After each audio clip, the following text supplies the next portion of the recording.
Pada zaman dahulu, di desa Ngasem hidup seorang gadis bernama Endang Sawitri. Tak seorang pun penduduk desa yang tahu kalau Endang Sawitri punya seorang suami. Namun, ia hamil. Tak lama kemudian, ia melahirkan dan sangat mengejutkan penduduk. Karena yang dilahirkan bukan seorang bayi, melainkan seekor naga. Anehnya, naga itu bisa bicara seperti halnya manusia. Naga itu diberi nama Baru Klinting. Suatu hari, Ibu Baru Klinting pun berbicara seorang diri. Duh Gusti, mengapa anakku seekor naga? Namun, tak apa nak, Ibu akan selalu merawatmu hingga engkau besar nanti. Setelah Baru Klinting menginjak usia dewasa, ia pun bertanya pada ibunya, Bu, apakah saya juga mempunyai seorang ayah? Siapa ayah sebenarnya, Bu?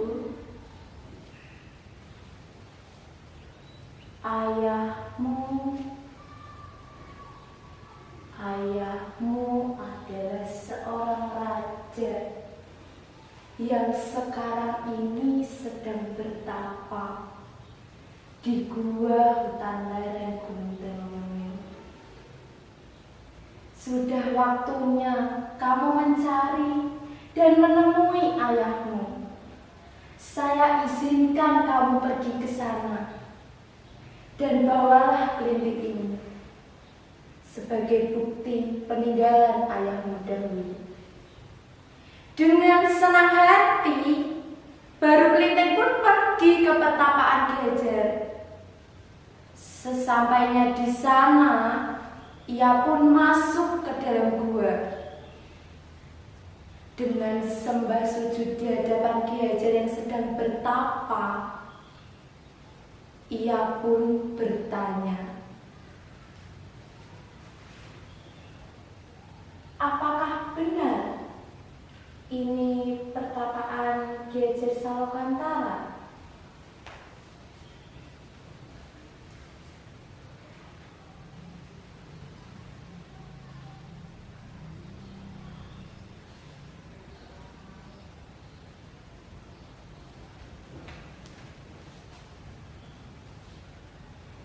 Ya, benar. Saya Ki Hajar Salokantara. Dengan sembah sujud di hadapan Ki Hajar, ia pun berkata demikian. Berarti benar, Ki Hajar adalah orang tuaku yang selama ini aku cari-cari. Aku anak dari Endang Sawitri dari desa Ngasem. Ini klinting yang engkau berikan dahulu.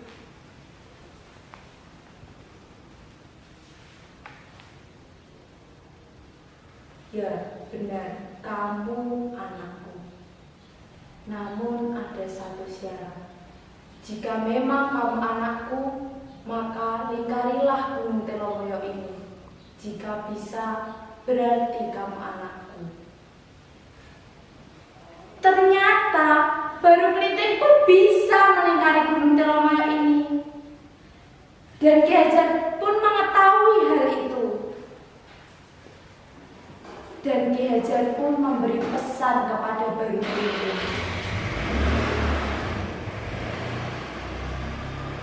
Saya perintahkan kamu untuk bertapa di gua hutan lereng Gunung Telonyo.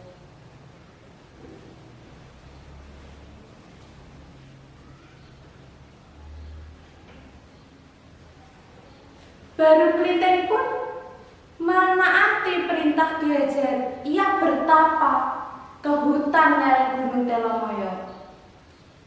Hingga suatu hari, warga desa Patok pun akan mengadakan pesta sedekah bumi setelah panen usai.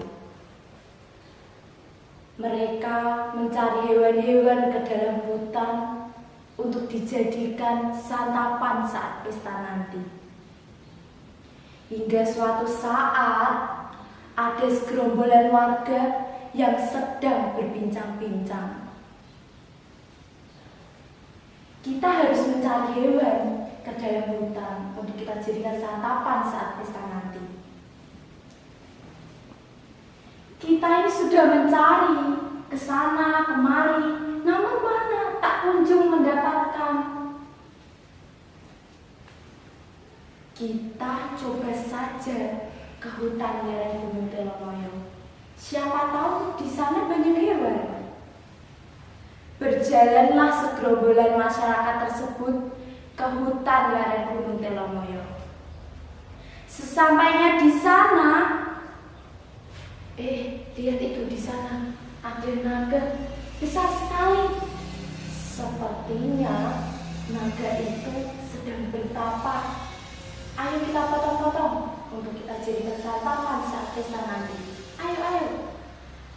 Akhirnya warga pun memotong-motong naga itu dan dibawalah pulang ke desa Patok untuk dijadikan hidangan saat pesta.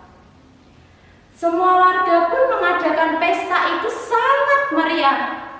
Banyak sekali tarian-tarian yang dipentaskan.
Setelah itu, datanglah anak jelmaan baru Klinting datang ke pesta untuk meminta sedikit makanan dan hidangan yang ada di pesta.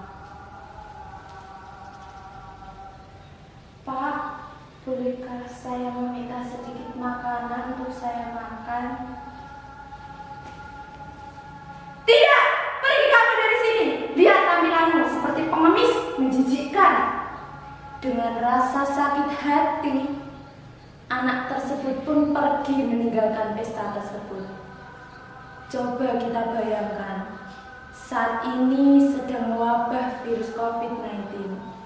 Banyak orang-orang dipecat, banyak ekonomi yang semakin menurun, banyak pula masyarakat yang membutuhkan uluran tangan dari pemerintah ataupun masyarakat lain. Banyak pula masyarakat yang mampu tapi tidak memberi yang membutuhkan. Bagaimana sekarang? Di mana toleransi? Di mana hati nurani? Di mana rasa saling mengasihi satu sama lain? Kita saling mengasihi satu sama lain, seperti cerita baru Klinting ini. Sang nenek yang memberi makan seanak yang sedang kelaparan. Saat sang anak itu di jalan, ia pun bertemu dengan seorang nenek. Diajaklah sang anak itu ke rumah sang nenek.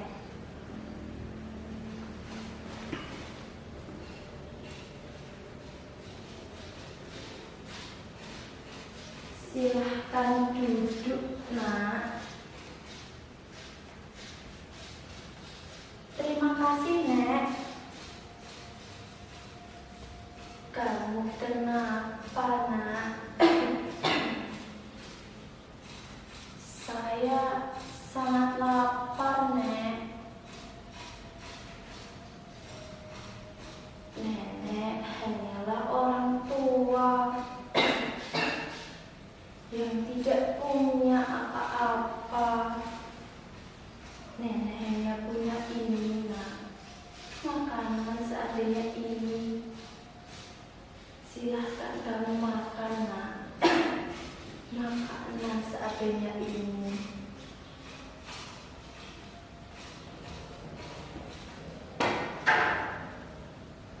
Sang nenek pun memperlakukan sang anak selayaknya seorang tamu yang dihormati.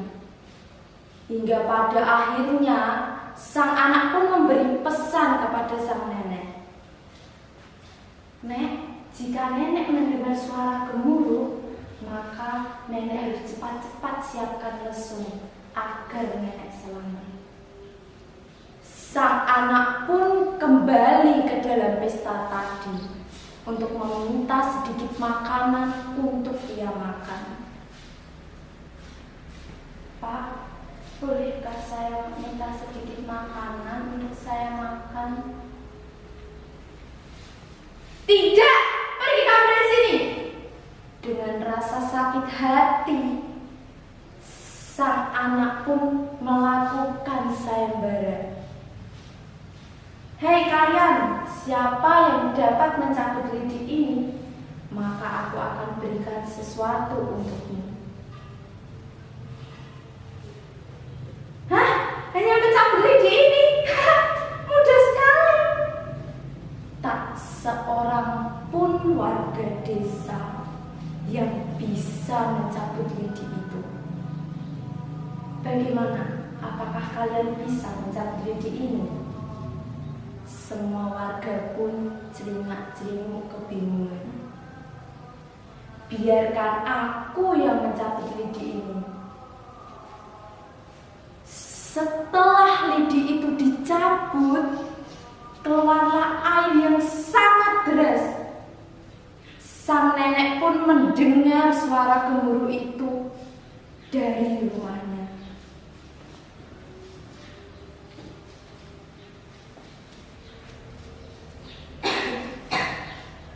Suara apa ini? Sepertinya aku harus cepat-cepat siapkan lesung agar selamat, seperti yang anak tadi bilang. Tapi di mana anak tadi? Apakah dia kembali ke pesta tadi?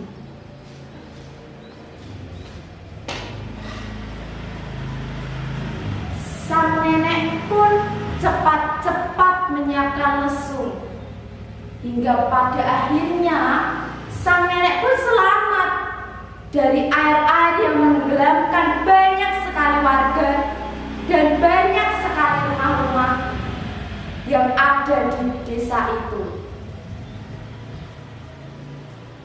Hingga pada akhirnya desa itu menjadi sebuah rawa yang sangat bening airnya. Maka dari itu rawa itu pun diberi nama Rawa Pening. Dari cerita ini kita belajar tentang bagaimana kita saling mengasihi satu sama lain tanpa membeda-bedakan ras, suku, agama, dan budaya.